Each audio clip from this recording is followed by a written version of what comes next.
Hi everyone, it's Miss Judy. Welcome to Kids Formation. First, let's take a look at our calendar. The last time we looked at our calendar together, we were just starting out in the green season after Epiphany. And each week, we've been clicking forward one dot through the season after Epiphany. And now you can see that we are almost at the end of the season after Epiphany. And we are getting so close to the next season, a purple getting ready season, the season of Lent. Remember, we only look at our calendar together at the beginning of each new unit. So if you like keeping track of where we are in the church year, make sure that you use your calendar at home and you click forward one dot each week. Now for the last few weeks, with me, with Miss Dodie, and with your family at home, you've been learning about when Jesus was a kid. Well, now we're going to be talking about when Jesus was a grown-up. And for the next few weeks, we're going to talk about when Jesus was about 30 years old. He was a grown-up and he started his ministry.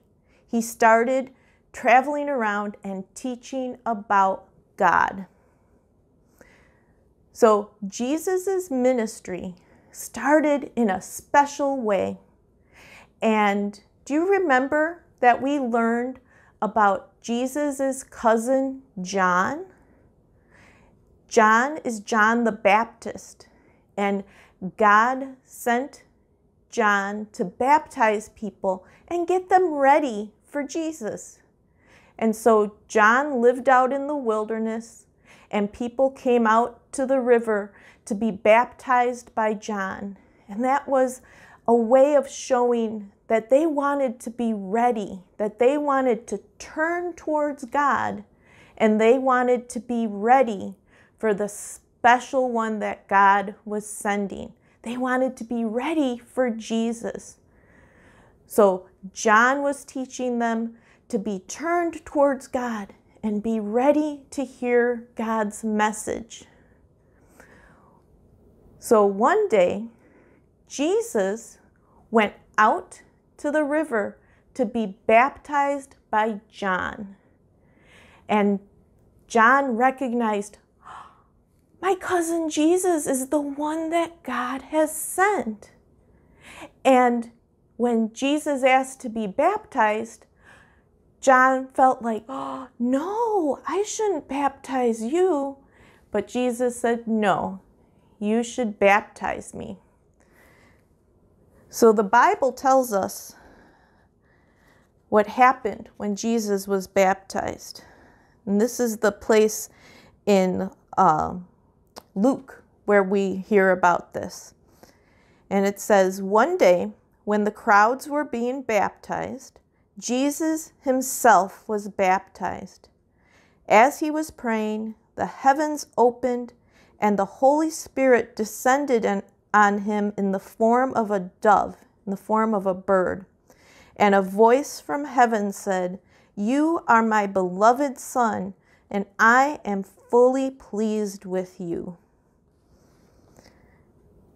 So Jesus went down to the river and he was baptized. And when John brought him up out of the water, there was Jesus. And then the Spirit came, and it says it kind of landed on him like a bird, like a dove. And then a voice from heaven, God's voice spoke and that said, this is my Son. What a special moment that was. Now, when we read the Bible, when we hear a passage from the Bible or a Bible story book, one special thing that we can do is we can stop and use our imaginations to imagine what it would be like if we were right there. Now, I brought out a bunch of my Bible storybooks to show you some of the ways that different artists have imagined it looked when Jesus was baptized.